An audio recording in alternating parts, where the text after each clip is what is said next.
righty. Well, wow, it is. You guys are just so excited for this service. You're like, I've already got my notes out. I don't have time to clap, okay? I'm excited about where we're going.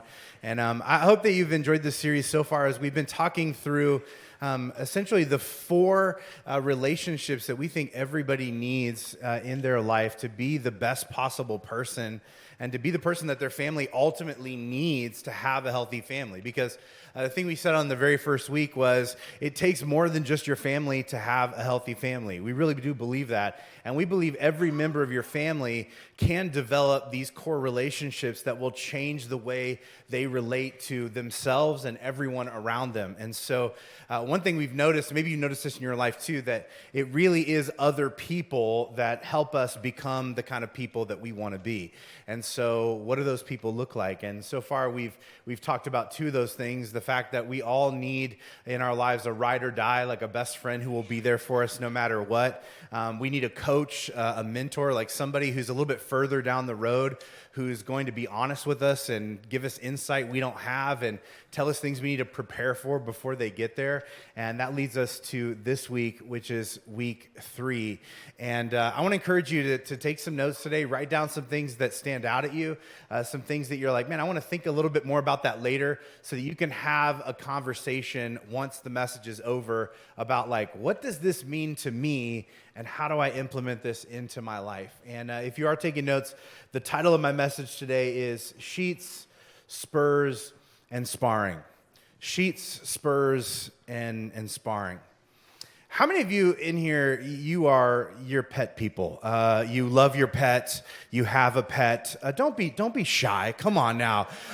You're a pet person. How many dog people do we have? Dog people. Okay. Any cat people in here? Okay. All right. That's very, like, you can tell who's who. Because the dog people are like, woo, which is what a dog is like. And the cat people are like, which is, I'm like, whoa, what? I'm not raising my hand. I'm going to hide under this chair. I was like, okay, that does feel like a cat.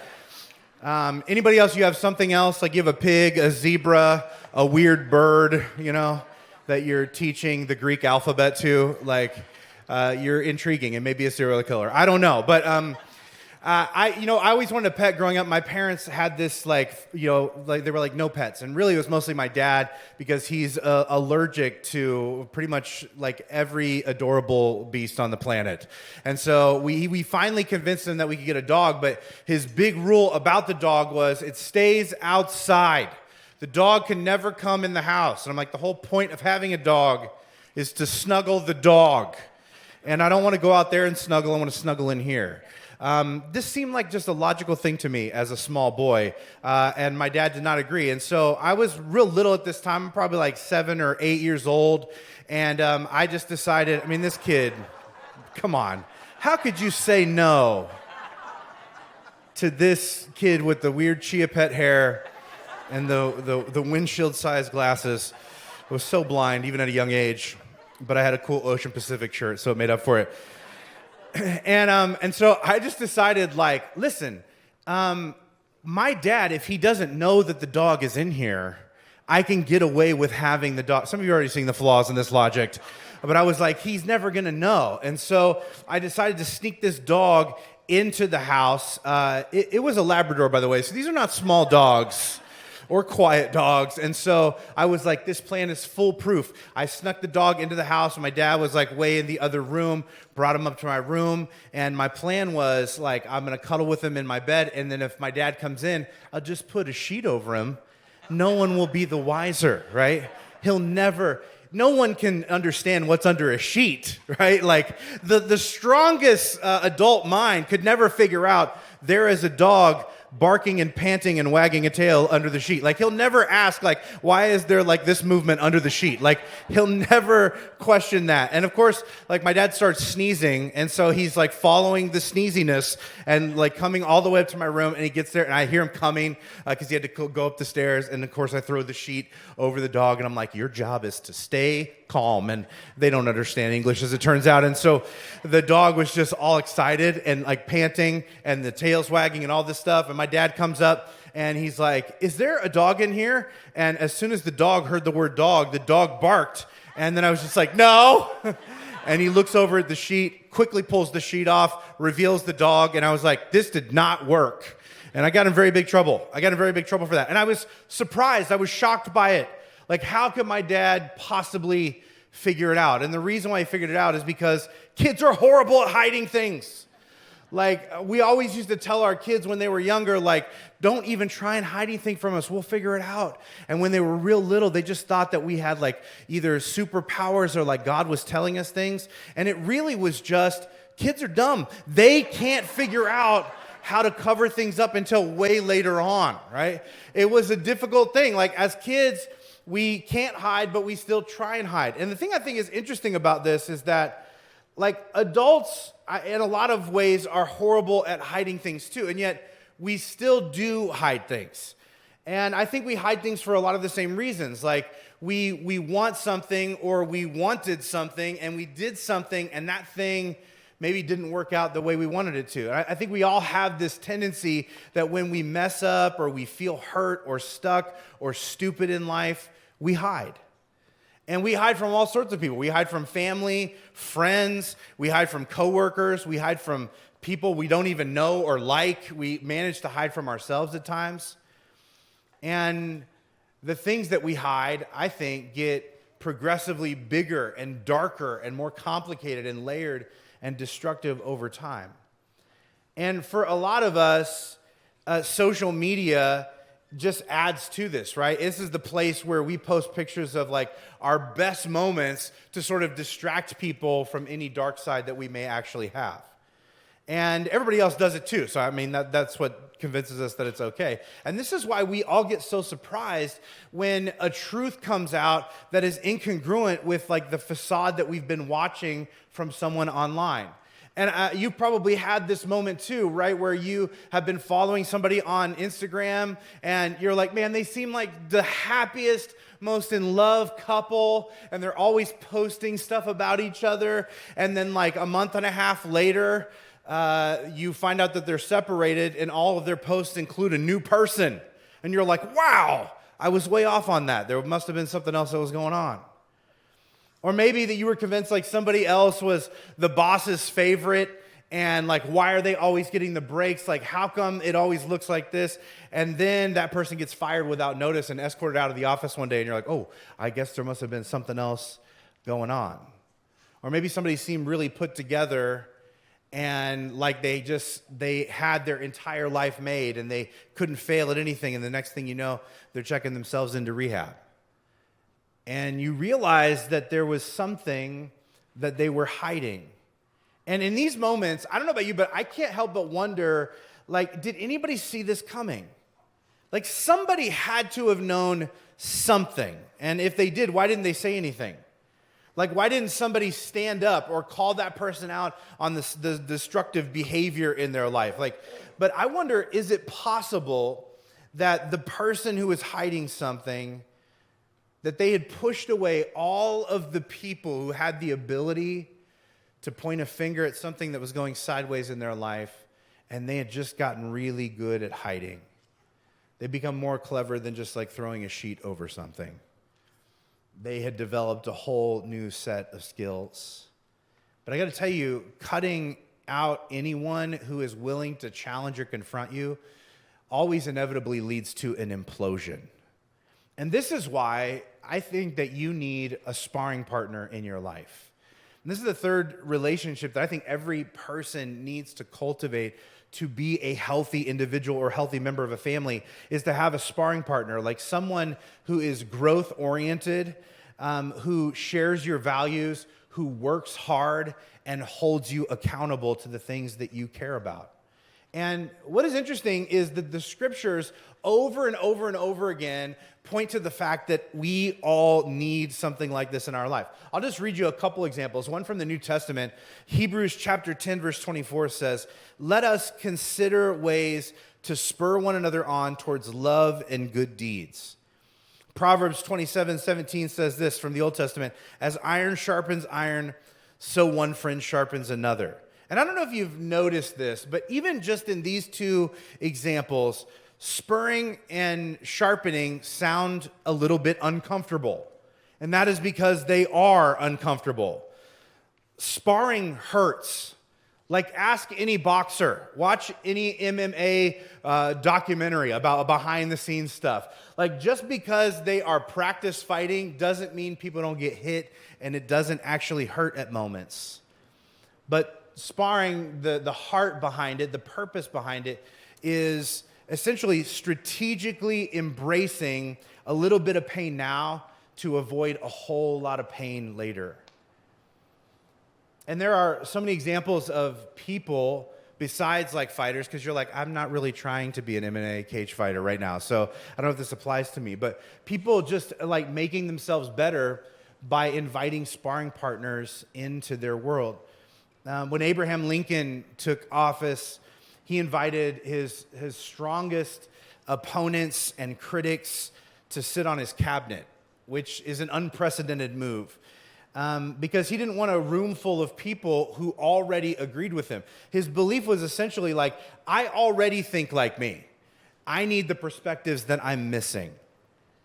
And I think like this is such an interesting way to go about life. Even in today's political climate, this would seem insane. And yet he understood that what he needed to know and what he needed to make himself a better person and a better leader was to know what he did not know.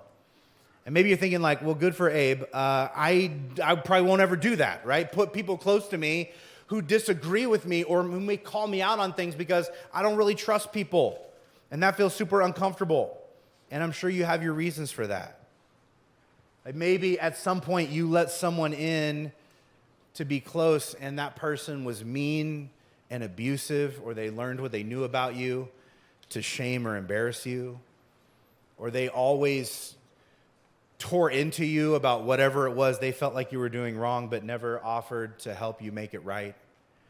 Or maybe they went way beyond challenging you to trying to control you. And these experiences, like in some way, they damaged you. And now you find yourself avoiding any kind of critique or correction, even those that are helpful and healthy, because in your mind, it all is just going to hurt. Because you are fragile and you need constant encouragement to stay afloat. And so you only surround yourself with people who will flatter and agree with you, even in the moments where you are wrong, aggressive, and self-destructive. And sometimes we think this is being wise, but in reality, this is what insecure people do. Maybe you find yourself in a place where you're like, man, I want to be better, but like I just don't want to have to address any of my blind spots or weaknesses in order to get there. And most of us, when we fall into this thinking pattern, we hide our shadow, we continue to just post highlights, we pretend we don't have a problem, and we avoid accountability at all costs. And that only works for so long, because eventually somebody around you is going to start sneezing, find their way to where you have hidden that thing, and pull the sheet off and uncover it. And even if you get away with it for a while, whatever it is you are hiding from people, like you know that you're hiding, which means you never feel whole, because what people, the people who love you love is not even really the whole, full, real you. Now that everyone's completely depressed, let's close in prayer and have some pumpkins. I think there is this Old Testament story that exemplifies like how to avoid sort of a crash out in life by covering things up. And I think it really is an interesting and encouraging story. And it's found in the book of 2 Samuel. We're going to start in verse 7 for those of you that are just like, I want a Bible trivia, flip there as fast as I possibly can. But I want to give you a little bit of background first. It's a story about this guy named David who came from nothing, and he becomes this really well-known warrior and eventually becomes king of Israel. He was known for his integrity and honor and valor and kindness and creativity and sensitivity. And there's so many legendary stories about him. But really, up until the point we get to this story, he was sort of seen as this person who could never do any wrong at all. And this is essentially who he was. And I think part of the reason was because at every single stage of his life, he put people in place around him that caused him to be a better man. Like, he had a really incredible ride or die. Jonathan, who was his best friend, the son of the previous king, that they were very close and trusted each other and confided in each other and were there for each other. He had a coach, Samuel, who was this prophet who anointed him, mentored him, and challenged him. And I think he also had a sparring partner, this guy named Nathan, who also really valued putting God first and who really valued shepherding Israel well. And this guy, Nathan, was notoriously blunt, like a lot of sparring partners are. And if he, encouraged you or agreed with you, you were actually really touched by it because this guy did not blow smoke. You ever have somebody in your life who gives so few encouraging words that when they do, you're like, wait, what? Right? You're almost shy, and you're like, they must really mean it because they never say stuff like that. And this was kind of this guy. Like, he was anything but a yes man. And so when David had a really big idea, something that he believed he was supposed to do, even if he believed that that thing was from God, he would run this by Nathan because he knew that Nathan would tell him the truth about what he was thinking or feeling. It says this in 2 Samuel chapter 7, verse 1, that when David settled in his palace, having defeated all his enemies, he summoned Nathan the prophet. I'm living in luxury, but the ark of God is in a tent. This is sort of this almost like a treasure chest looking thing that they believe the Spirit of God occupied. And it was sort of like David's in a palace and this thing is just out like in a little canvas tent. And he's like, there should be something different or better that shows respect to this thing. And Nathan replied, do whatever you have in mind. God is with you. In other words, like, man, this is a good idea. I think God would honor this idea. I would always tell you the truth. And I think the thing that you're thinking, because it's selfless, it's something that you want to do for God on God's behalf and actually will be good for all of the people, I think you should go ahead and do it. And, this is sort of how the dynamic between David and Nathan worked all throughout the years. Like, they sharpened and spurred one another on to do things that were bigger than both of them put together. And that was their whole relationship, right? If they both committed to something, it always got done. But I wouldn't say that they're buddies, right? They're not really ride or die in the terms of just like, hey, no matter what, like, I just really like you. Like, they understood that their particular relationship was about balancing and bettering one another. And sometimes that would cause them to come to blows trying to figure out what was actually best. But as time went on, these two guys sort of drift apart. And eventually, David does something really stupid that puts everything that he ever cared about or worked for in jeopardy.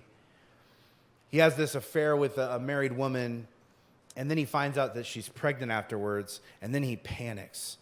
And his immediate impulse is to do what we all do, to hide. He reroutes this war and sacrifices thousands of soldiers in order just to get rid of her husband. And then he swoops in and he marries this guy's widow, trying to paint himself as the hero before she starts showing in the pregnancy so that nobody knows what actually happened.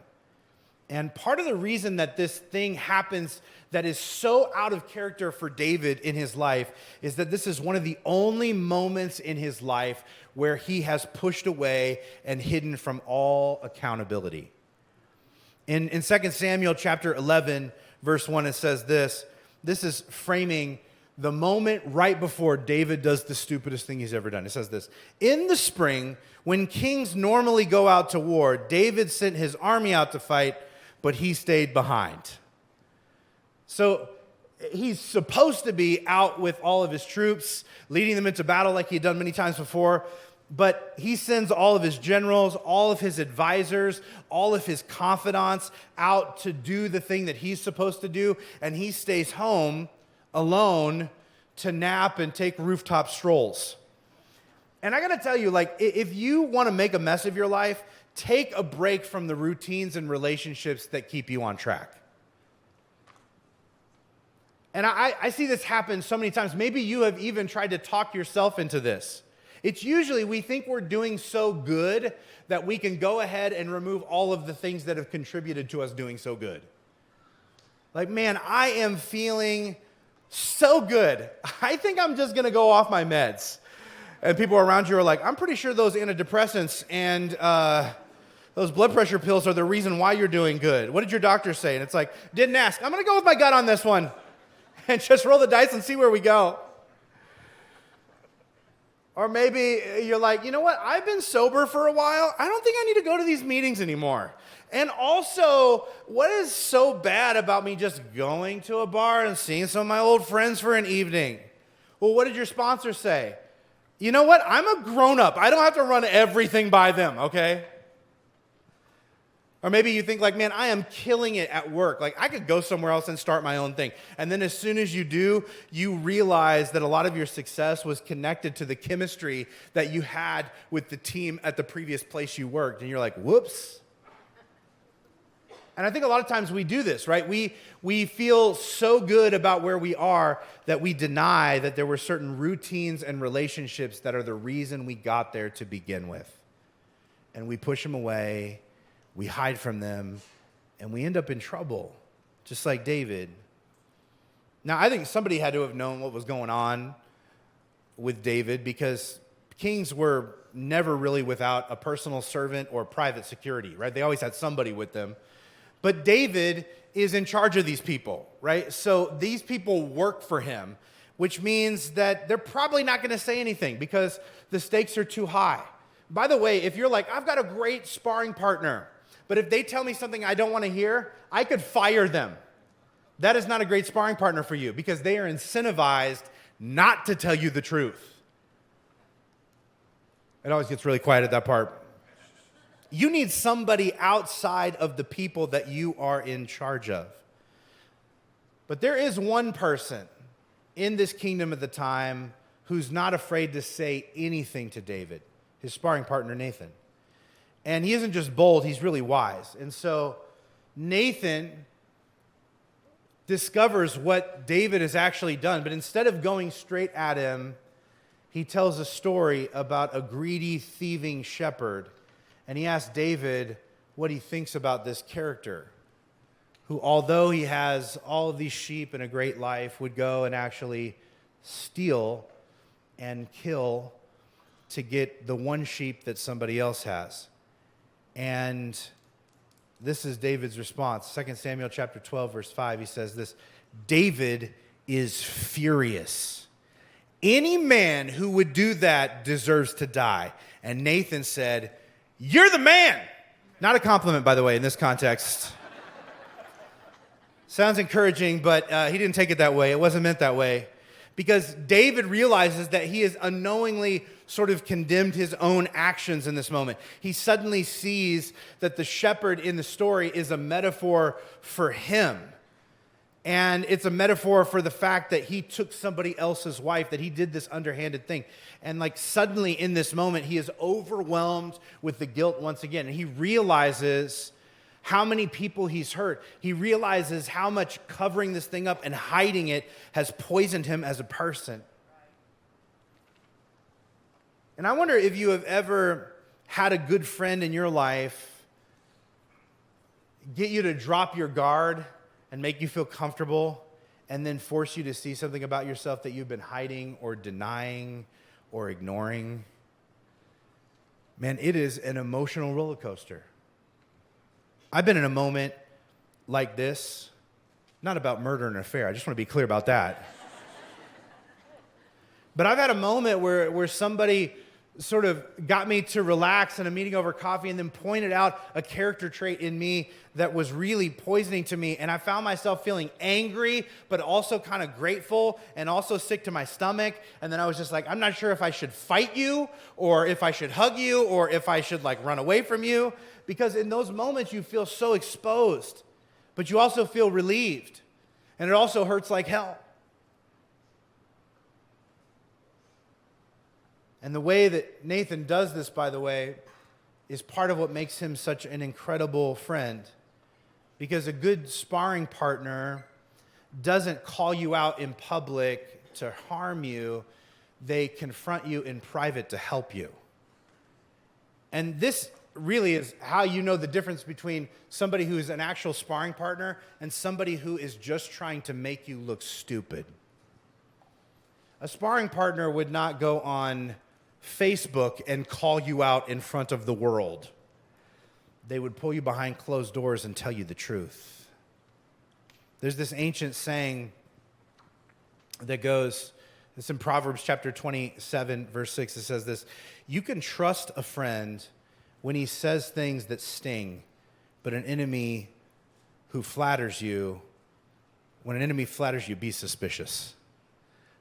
And maybe you're just like, well, man, that's good to hear because I will say things that sting, okay? I'm a truth teller. That's who I am. And people don't like it, but that's the way that I am. And so you better be lucky if you got me in your life because that's what I do. I'm not afraid to say things that sting. But if you're constantly correcting people that you're not close to, who didn't ask you to, because it feels really good to you to make them feel bad, you are not holding them accountable. You're assaulting them. And this is not what God is calling you to do. But in this story, Nathan and David do have a really close relationship. They've earned the right to tell each other really hard things. And they know that the other person would never confront them or tell them something difficult unless it was in love. And I know this because of how David responds. He says this in chapter 12, verse 13, that David confesses to Nathan, I've sinned against the Lord. And Nathan replied, yes, but God has forgiven you, and you won't die for this, but your son will. Brutal. And I just want to back up for a minute. Like, as soon as David confesses, I don't know if you've noticed this, the very next words out of his friend's mouth are, the Lord has forgiven you. Past tense. Like Nathan can tell that David is genuinely repentant in his heart. And Nathan also knows the enormity of the grace of God. And so it's easy for him to say, listen, God has forgiven you of this thing. Like, don't carry around this sense of shame that you owe something to God because you've done what's necessary to make things right with God. But I got to tell you, just because God forgives you doesn't mean you don't still have to face consequences and make amends. And some consequences are harsher than others. And God often isn't the one that causes them, but God also doesn't always absolve us of them. Like, I got to tell you, like, God, if you repent and ask for his forgiveness, God has forgiven you for that DUI, but you are still going to have to do some jail time. That's how it works. God has forgiven you for cheating on your taxes, but you are still going to have to pay the IRS back. God has forgiven you for, like, flirtingly texting with that woman from the office, but you are still going to have to spend the next 3 years of your life winning back your wife's trust. And isn't this why we avoid sparring partners in our life? Because they won't let things go. They just keep circling back. It's so annoying. And once they call you out, you know that, like, repairing whatever it is that you broke is going to be a painful process. And like David, when you finally come clean, things tend to get worse before they get better. But I got to tell you, you will not find healing until you stop hiding. Which is why you need to find somebody and build a relationship with someone who will confront your brokenness before it completely buries you. Who will be brave enough to pull you aside and say, like, listen, didn't you say that you were going to prioritize taking care of your health this year?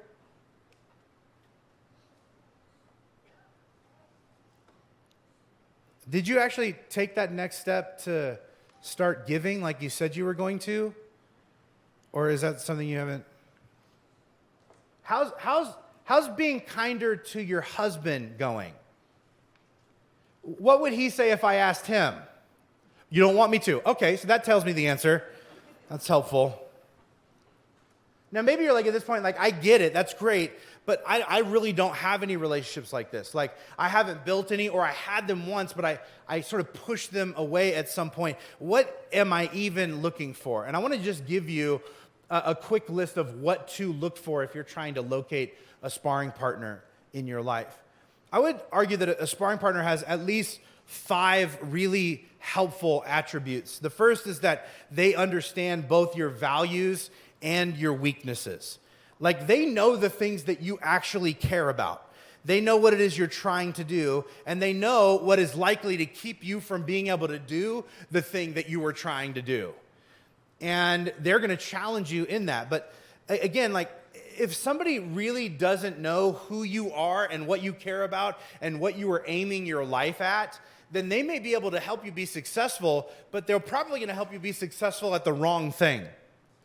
And that's not really helpful.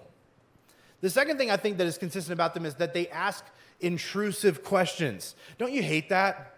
And yet this is a staple of a sparring partner. They dig below the surface. They help you question your behavior and your motives and your attitudes.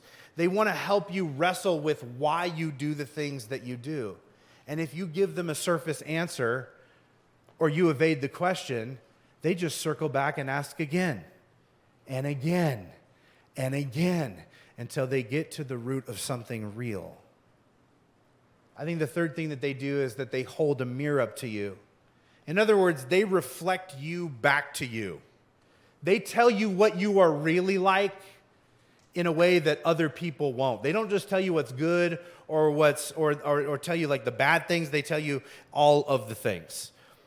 Other people may just sort of flatter you or maybe even flat out lie to you. But a sparring partner will say like, hey, do you realize this is how you're coming off to people? Do you realize that this is how everyone else is experiencing you? I don't even know if you know that this is what you are actually like, which seems to be different than what you think you're like.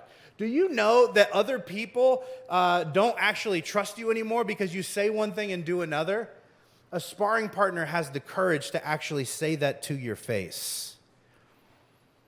The fourth thing that is annoying about a sparring partner is that they always have critiques. Like, even when you're good, they tell you how you could be better. They're like, man, it was great that you just won that game. It was incredible. But if you don't correct this, you're going to lose the next one. Like, this is the thing that if you don't address now will actually negatively impact your life in the future. And they tell you this not to hurt you, but because they love seeing you grow, which is why they won't swallow your excuses or believe any of your BS. They're always going to push for improvement. And the fifth thing is that they will fight your issues with you. Like, unlike a coach, they're not just going to tell you what to do.